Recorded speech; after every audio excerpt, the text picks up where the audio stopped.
Question number 1 का part सी है, calculate the corrected profit for the year ended 31 मार्च 2024, जिसमें original profit for the year पर draft financial statements वो हमें given है 9268। अच्छा, ये जो एरर नंबर 1 है, a purchase invoice $140 had been debited to the account for office equipment. चूंकि ये जो परचेजेस हैं ये बेसिकली एक एक्सपेंसेस होते हैं, ये एक्सपेंस चार्ज करने के बजाय इसको नॉन करंट एसेट को चार्ज कर दिया गया, जिसकी वजह से ये हुआ कि इनकम स्टेटमेंट में एक्सपेंसेस कम रिकॉर्ड हुए और कम एक्सपेंसेस की वजह से कम एक्सपेंसेस सब्ट्रैक्ट हुए और बिजनेस का नेट प्रॉफिट वो इंक्रीज कर गया। तो इसको सही करने के लिए हम ये करेंगे कि $140 को सब्ट्रैक्ट करेंगे प्रॉफिट में से, ताकि रेक्टिफाई हो सके। ठीक हो गया।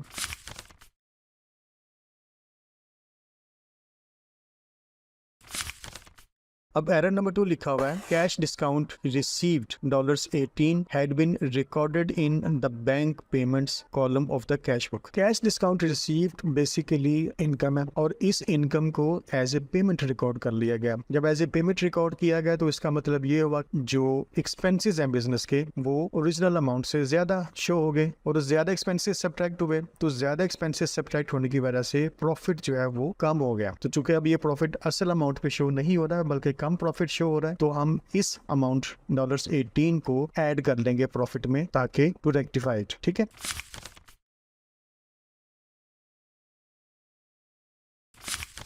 एरर नंबर 3 है, carriage inwards $82 had been credited to the carriage outwards account. अब चूंकि ये जो कैरेज इनवर्ड्स अमाउंट है $82 की, इसको कैरेज आउटवर्ड्स में क्रेडिट कर दिया गया, मतलब एज एन इनकम शो हो गई ये अमाउंट। तो इनकम के तौर पर रिकॉर्ड होने की वजह से हमारी जो अदर इनकम्स हैं वो इंक्रीज हो गई और इसकी वजह से बिजनेस का प्रॉफिट ओरिजिनल अमाउंट से ज्यादा शो हो रहा है। तो इसको रेक्टिफाई करने के लिए $82 को 2 से मल्टीप्लाई करके, ठीक है, 2 से मल्टीप्लाई इसलिए करेंगे कि एक दफा तो हम अमाउंट लिखेंगे उसको रेक्टिफाई करने के लिए और दूसरी दफा उसकी अमाउंट को दोबारा लिखेंगे ताकि वो एक्सपेंस रिकॉर्ड हो।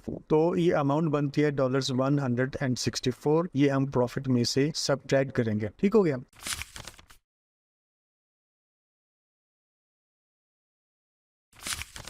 एरर नंबर 4 है, a payment for insurance $375 had been debited to the bank account and credited to the insurance account. अब बेसिकली ये एक पेमेंट थी लेकिन इसको रिकॉर्ड इस तरीके से किया गया जिसकी वजह से जो करंट एसेट यानी कि बैंक अकाउंट है वो इंक्रीज कर गया। तो इस अमाउंट को भी मल्टीप्लाई बाय 2 करके नेट प्रॉफिट में से सब्ट्रैक्ट करेंगे तो नेट प्रॉफिट रेक्टिफाई हो जाएगा। ठीक हो गया।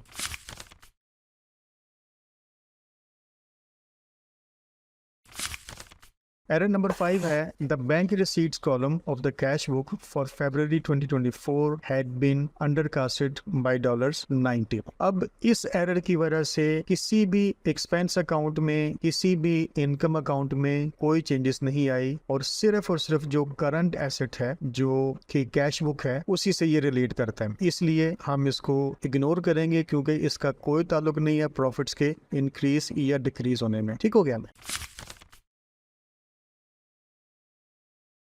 यूं आप हर एक एरर को सही जब यहाँ पर लिख लेंगे तो उसका एक मार्क मिलता जाएगा और एक मार्क आपको करेक्ट आंसर निकालने पर जो कि 8232 है, ये कैलकुलेट करने पर एक आपको मार्क मिलेगा और यूं आपके 5 मार्क्स सिक्योर हो जाएंगे। ठीक हो गया। आई जस्ट होप कि आपको समझ आ गई है इस क्वेश्चन की।